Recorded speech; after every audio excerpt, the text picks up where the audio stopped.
In this video, we want to discuss what will happen if we insert a material, a dielectric material that consists of molecules that are non-polar molecules. So they're symmetric before you put an electric field.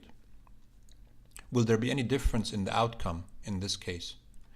So this is the material before the electric field is introduced.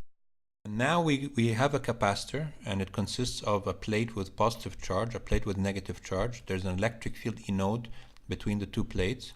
If we put that material inside, what will happen?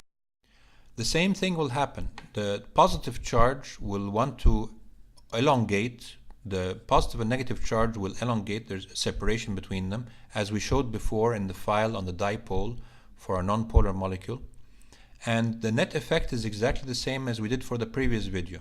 The positive charges will want to be along the electric field direction. The negative charges will want to be away from the electric field direction. And this alignment will increase when you have lower temperature or higher electric field.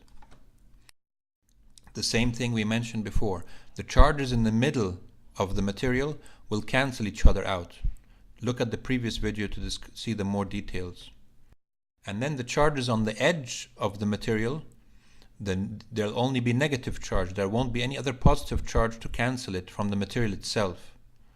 So you get some negative charge sticking out on the left.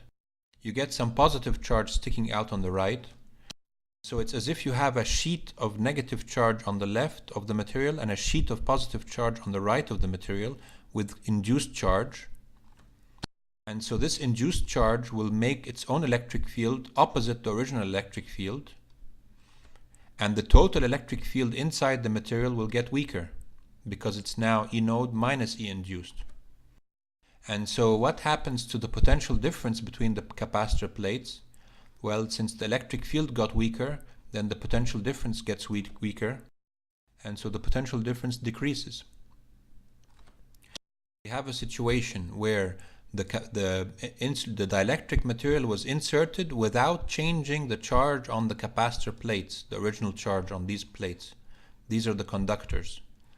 The charge on the conductors hasn't changed during this process, so Q is unchanged, but delta V decreases. That means the capacitance has to increase. And so this is the intuitive way of understanding how, when you put non-polar molecules inside between capacitor plates, keeping the charge on the capacitor plates the same, how the capacitance will increase.